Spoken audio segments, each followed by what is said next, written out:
we've got a title unification at Cruiser. What's good? It's Woog. We've got Gilberto Zurdo Ramirez, 46 wins and 1 loss, defending his WBA Cruiserweight title against Chris Billam-Smith, 20 wins and 1 loss, and Chris Billam-Smith will be defending his WBO Cruiserweight title. This fight is taking place on November 16th. That's a Saturday in Riyadh, Saudi Arabia. So this is a part of Riyadh season, but the theme this time around is Mexico, even though the fight's taking place in Riyadh, Saudi Arabia. I always like when there is a true title unification fight. And, you know, in a sport where there are 4 belts per division, you'd be surprised like how few title unification fights take place per year. Usually it's more frequent in like the super light divisions, but once you get up to like 126 and above, they're pretty infrequent, which tells you something about the state of boxing where, you know, a fighter holding a title can manage their career in a way where they are able to manage their career in a way where they can avoid the other divisional champions. Well, there has been a spike, I would say, in title unification fights ever since Turki Al-Sheikh got involved in the sport. There's just more money to make these title unification and these meaningful fights happen. And here at Cruiserweight, we've got one of those, Zurdo versus Chris Billam-Smith. And this is in the Cruiserweight division, not one of the more glamorous divisions in the sport. I mean, we had the Usyk era, and I would say Usyk along with Evander Holyfield are probably 2 of the best, if not the 2 best cruiserweights in the division's history. But it would make more sense that you do, or in this case, we are getting some of the most important fights in the division, being that this is a non-glamour division, than we would like at lightweight or usually at welterweight or middleweight. And right now, I would say that the guy who's perceived to be the best in the division is probably Jai Opetaia, being that he beat the last best cruiserweight in the division in the post-Usyk era,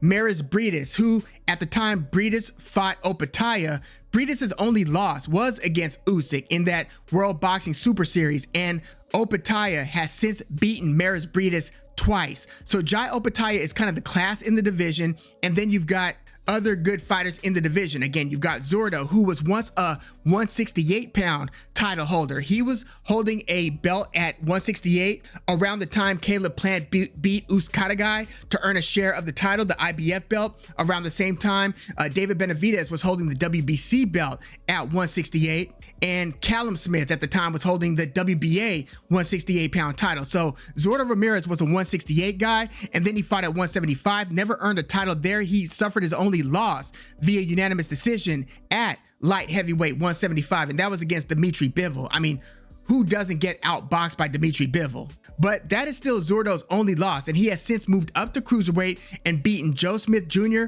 and Arsen Goulamirian, and that Goulamirian fight is where Ramirez earned the WBA cruiserweight title. So you've got him, one of the best fighters in the division. And then you had other guys near the top. You had Lawrence Okolie for some time, who is now fighting in that bridgerweight, you know, smaller heavyweight division, calling out like Deontay Wilder. But for a while, Lawrence Okolie was an undefeated belt holder at cruiserweight, and they were like angling towards a fight between Lawrence Okolie and Richard Riakporhe.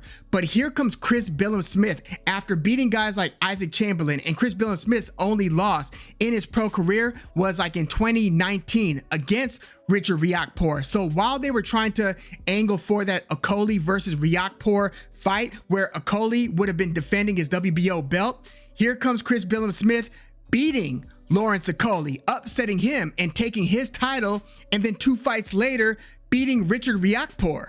So Chris Billam-Smith has been quite the overachiever, spoiling a lot of people's plans in the division, and at 34 years old, he's never looked better. So this is a very interesting fight between the former 168-pounder, who was always a massive 168-pounder. He was a big light heavyweight, so now he's at cruiserweight. I don't think he's got a devastating punch in the division, but we're gonna get back to Zurdo's skill set. But I will say, I am kind of surprised at the odds here. Zurdo Ramirez is going off at a -235, so he's a greater than 2-to-1 favorite, and you've got Chris Billam-Smith at a +210, and I'm thinking, wait a second, which one of these guys has been at cruiserweight for years? Which one of these guys beat one of the best cruiserweights in the division in Lawrence Akoli, and then another really good cruiserweight in Richard Riakporhe? I mean, one of Zurdo's 2 wins at cruiserweight is against Joe Smith Jr. And at the time, they were both light heavyweights going up and fighting at cruiserweight. But Joe Smith Jr. is not a lifelong cruiserweight. That was his first cruiserweight fight. So yeah, I looked at this one really as being more of a 50-50-ish fight between Zurdo and Chris Billam-Smith. But I think that there's a segment of the boxing population, the boxing community, who still thinks that Zurdo has elite or near elite skills. I mean, I think he's got elite skills, but I think a lot of people still look at Chris Billam-Smith as being an overachiever who isn't that good. I feel like some people still believe that, even with those wins over Akoli and Riakporhe. And in between those wins, I think this part goes underappreciated. He beat Masternak, who's a pretty good cruiserweight in itself. He stopped him in the 8th round after Masternak suffered a rib injury. So the past year or so of Chris Billam-Smith's career has been pretty damn good.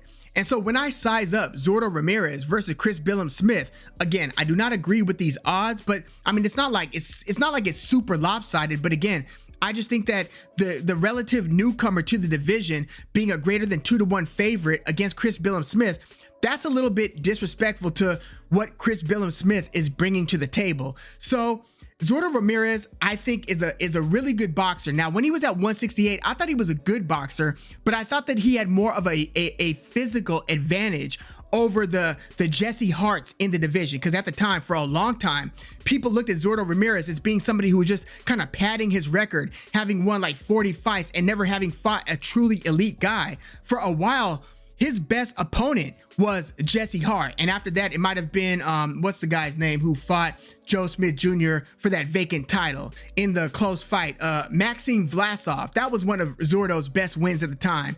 Also Arthur Abraham, but by that time Arthur Abraham was well post prime by the time he fought Zurdo. So yeah, people were waiting to see, hey, is Zurdo like the real deal, or is this just a lot of smoke and mirrors and a lot of careful, or at least very limited matchmaking? Because for a long time, Zurdo was on Top Rank. They didn't have a deep stable at 168, so they couldn't make any of the meaningful fights against the important, relevant opponents for Zurdo. So then Zurdo went to Golden Boy, and his career, he's fought more meaningful fights after that. Obviously against Dimitri Bivol, where Zurdo tried to become a 2-division champ at light heavy. Again, he lost that one. You know, he didn't get dominated, but you know, Dimitri Bivol won the vast majority of the rounds, but I don't look at that as being too much of a setback in terms of how I view Zurdo and his abilities. Again, who doesn't get outboxed by Dimitri Bivol? But what did have me questioning if Zurdo was still near his prime was when he missed weight badly against Gabe Rosado. I didn't like that matchmaking to begin with. Gabe Rosado was on a big losing streak. I know he got that one knockout against Bek Bully Melikuziev, who was just in a tough fight recently, but I didn't like the matchmaking. I thought, hey man, Gabe Rosado, please just hang it up. You don't need to take another beating against this guy who's way bigger than you, who's got way more experience in and around the weight class and stuff. But thankfully, that fight never happened, but it was because Zurdo Ramirez missed weight. That fight was actually supposed to take place at the Pyramid at Cal State Long Beach, my alma mater. So yeah, I was really wondering, damn, what's wrong with Zurdo? Like, this is a really bad look when you miss weight to that degree. And yeah, so that fight didn't happen, and then he went up to cruiserweight, fought Joe Smith Jr., and then Gulamarian for that WBA cruiserweight title, which he holds now. But Zurdo Ramirez, as I said, I knew he was a good boxer at 168, but I hadn't seen him tested against the best. We saw him get tested against the best against Dimitri Bivol. But, you know, every time before and after that, anytime I place the ceiling on how good of a pure sweet science boxer Zurdo Ramirez is or was, he would exceed my expectations, and he certainly did so against Joe Smith Jr., who I know is a little bit of a bull in a china shop. But in Zurdo's last couple fights, he's never looked better, in my opinion. Like, his reflexes, his legs, his footwork, his hand speed, his, you know, evasive defensive maneuvering, like, he's better than I thought he was. as a boxer. Like, he was boxing circles around Joe Smith Jr. in those early to middle rounds, especially in that 10-rounder. I know Joe Smith Jr. started to get to him a little bit more, as the fight went on. But then against Goulamirian, he boxed circles around Goulamirian. Again, very good defensively. He gets on the inside. He works the body really well. He's able to kind of crouch, get in, throw nice punches, accurate punches, and then get out of harm's way and then keep the pressure on you. So he steps, pivots, and then throws more punches, puts his punches together really well. I'm really impressed by Zurdo, especially in these last couple of fights. So now he's fighting Chris Billam-Smith, who I don't think is as good a sweet science boxer as Zurdo Ramirez. But Chris Billam-Smith, he's got like a sustained pressure, and he likes to fight in mid-range and in close range. So when he was fighting Lawrence Okolie, it was a little bit hard to watch. Yes, he did drop Okolie multiple times, but Okolie was like throwing either a long jab or a long right hand and then tying up. So much tying up, and then tying up, clinching, and then hitting him in the side of the head within the clinch. Lawrence Okolie was not trying to fight in mid-range, and you understand why. It's because Chris Billam-Smith was hurting Okolie in mid-range. So Okolie again was either trying to throw something from way out here and then jump in and tie up. Okolie had multiple points taken away because of the excessive holding. I thought that he was about to get disqualified because like the ref would be like, one more time, I'm warning you, and then Okolie would go right back in and hold like another 3 times immediately. Again, it was a little bit tough to watch. It was just a kind of an ugly fight. And I mean, the first knockdown was because Okolie was lunging in from long range, and then he would throw himself off balance when he would whiff with the punch. Chris Billam-Smith sidestepped. Okolie was out of position. Chris Billam-Smith put the punch in there, caught Okolie cleanly, and dropped him. Again, he dropped him multiple times, and it was usually when Okolie was off balance, coming forward, trying to punch and then tie up, and then getting hit when coming in. So yeah, Chris Billam-Smith, he's not the crispest puncher from the outside, not the sweetest of sweet scientists, but he does put his punches together really well. And again, he's a really good fighter at mid to close range. He proved it again against Riakporhe, who was kind of looking a pot shot, looking to land something big from the outside, and was also just lunging in, looking to clinch and then get way out of range because he didn't want the smoke in mid range against Chris Billam-Smith. So what does that mean for Zurdo Ramirez, who I do think is a good fighter in mid-range, in long range, and in close range? That's the thing about Zurdo. He's pretty multi-dimensional, and I do think that he will outbox Chris Billam-Smith early. I think that like after 4 to 5 rounds, I expect it to be Zurdo up like 3 rounds to 2 or even 4 rounds to 1. The question is, does the tide turn, and when does it turn? Zurdo did tire out a bit against Joe Smith Jr.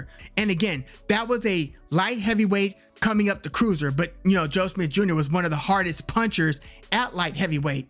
Just wasn't a great boxer. Not a terrible boxer, but I think that Chris Billam-Smith has a more composed and disciplined style than Joe Smith Jr. But Joe Smith Jr. had never been knocked down before that disastrous 2-round destruction at the hands of Artur Beterbiev. So it's not like Joe Smith Jr. is a terrible defensive fighter. It's just that the sweet science style of Zurdo Ramirez kind of exposed Joe Smith Jr.'s boxing deficiencies in a way that I hadn't seen exposed, besides that Beterbiev fight, that I hadn't seen exposed since that Dimitri Bivol fight for Joe Smith Jr., because Joe Smith Jr. has lost to Bivol and Beterbiev, and also when Joe Smith Jr. lost to Sullivan Barrera, who Zurdo has beaten. Granted, that was like very old Sullivan Barrera. But I do expect Zurdo to outbox Chris Billam-Smith early, but I do think that Chris Billam-Smith will start to get to Zurdo. The question is, as Zurdo starts to tire, how many more situations, because Zurdo doesn't tie up as much as Lawrence Okolie did against Billam-Smith, how much can Chris Billam-Smith get Zurdo Ramirez backed up and kind of against the ropes, where his feet aren't moving as much and where he's more easily hittable? I think that Chris Billam-Smith is going to come on strong during the second half of the fight, but Chris Billam-Smith tends to tire a bit as well. I just think that when this fight kind of turns into more of a slog, grueling battle of attrition, I think that favors Chris Billam-Smith. Whereas when the fight is in the center of the ring, I think that that's going to favor Zurdo Ramirez for as long as he's got some pep in his step. So I do think that Chris Billam-Smith is going to have a better second half of the fight. He's got a really good chin as well. Both of these guys do. Both of these guys I see as being very durable. I've seen Chris Billam-Smith take those big shots against Lawrence Okoli. I've seen Zurdo Ramirez take big shots against Dimitri Bivol. He took some big shots against Joe Smith Jr. too. So both of these guys have good chins. And I do think that this fight is going the distance. I'm going to go with Zurdo Ramirez to bank enough rounds early and to steal enough rounds in the second half of the fight to win a 7 rounds to 5, 8 rounds to 4 type of scorecard. Either like a close unanimous decision or maybe even a split decision if Chris Billam-Smith's intelligent pressure starts to break Zurdo Ramirez down a bit. I wouldn't be surprised even if Chris Billam-Smith drops Zurdo sometime in the second half of the fight. Again, only one of these guys is the true cruiserweight. I know that Zurdo's been seen as being a large light heavyweight and a super large 168 guy, but he hasn't spent a career taking the punches of other cruiserweight fighters. He just hasn't. So I wouldn't be surprised if Chris Billam-Smith at some point hurts Zurdo and maybe even drops Zurdo. But I think that this one is going the full 12-round distance, and I'm going with Zurdo Ramirez to, again, bank enough rounds early and stealing enough rounds in the second half of the fight to win this one via close decision. But yeah, let me know how you see this cruiserweight showdown, this cruiserweight title unification. I love using that phrase because we don't get it enough. Title unification fight between Zurdo Ramirez and Chris Billam-Smith. Let me know your thoughts in the comments. And being that this is a part of Riyadh season, do you think that the winner here is going to fight Jai Opetaia? I would love that. I would love for that to unfold in that way. And by the way, did you notice since Turki Al-Sheikh and Riyadh season bought Ring TV, Ring Magazine, formerly owned by Golden Boy? Like, I went to the Ring TV site and it's down. It's a coming soon. So they're going to rebuild the website, which was one of my favorite sources to just click into a division and see how Ring is ranking the top 10 in that division. I look at Ring's rankings as being the most credible. I know it's not a perfect ranking system, but I've viewed it as the most credible ranking system in all of boxing. Let me know if you view it the same way, but I look at it as being more credible, obviously, than the sanctioning bodies, which is a hot mess when you look at their ranking division by division. But yeah, I look at Ring TV as being the most credible rankings, more credible than ESPN, more credible than any other outlet out there. Ring TV. So I hope that that doesn't go. And I hope that it doesn't get corrupted. Not to say that it's any more likely to get corrupted after the sale to Riyadh season. Like, if anything, Riyadh season has shown less promotional bias than, you know, sanctioning bodies who are kind of like in the bag with a certain promoter in a certain division. So hopefully we still get a good ranking system, if nothing else, from Ring TV. And I know that there's the Ring Championship belt, which does not every division has a Ring title holder. Like, you have to unify and be, as Ring perceives it, the established best fighter in the division to earn the Ring title. I look at the Ring title as often being more credible than the WBC, WBA, IBF, WBO titles individually. So yeah, I hope that the good aspects of Ring, from their journalistic practices to their ranking system, I hope that that part doesn't go. I hope it just gets enhanced, really. But yeah, let me know your thoughts on this one in the comments. Like the video, subscribe to the channel if you are into the fight talk. I'm Woog. Thanks for tuning in.